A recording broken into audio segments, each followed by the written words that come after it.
Jessica নাম কোনে কোনে শুনিছা? জেছিকা আৰু ডলফিন, যাক আমি শিহু মাছ বুলি অসমীয়াত চিনি পাওঁ। জেছিকা আৰু ডলফিন শুনা পাইছো না নাই? আমি চাইছো কাহানী কিছুদিন আগত ছচিয়েল মিডিয়াত কি হৈছিল, ভাইৰাল হৈছিল না নাই?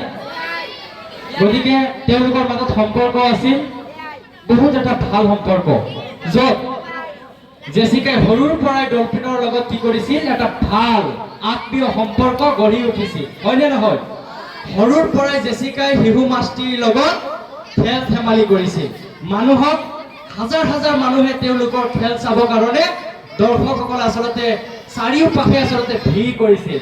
জেছিকা আৰু ডলফিন মাছটোৱে ছুইমিং পুলত কিমান ধুনীয়াকে সকলোকে খেল প্ৰদৰ্শন কৰিছিল, ধেমালি প্ৰদৰ্শন কৰিছিল, নাটক প্ৰদৰ্শন কৰিছিল। আমি চাইছো নে নাই এনেকুৱা?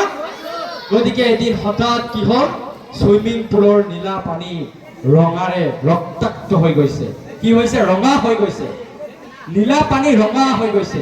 ইমান বিশ্বাস, ইমান ভাল পোৱাৰ মাজত জেছিকাক শিহু মাছটিয়ে ডাইৰেক্ট খাই দিছে।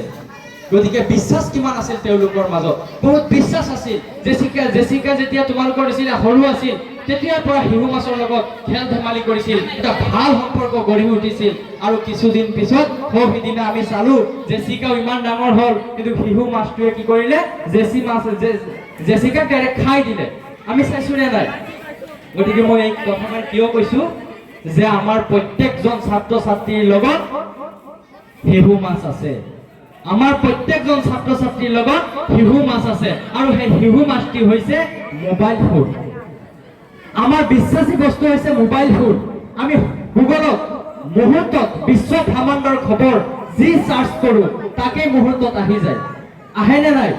আমি যি বিশ্বাস কৰো, মোবাইলত যি চাবলৈ মন যায়, মুভি চাব পাৰো, মুহূৰ্ততে আহি যায়। কিন্তু আমাৰ ছাত্ৰ ছাত্ৰীসকলৰ লগত সকলোৰ লগত কি আছে? মোবাইল ফোন আছে। এয়া মোবাইল ফোন নহয়, এয়া হৈছে কি? ডলফিন, শিহু মাছ। কিয় কৈছো কথাটো? আছে নে নাই? শিহু মাছ আছে নে নাই আমাৰ প্ৰত্যেকজনৰ লগত?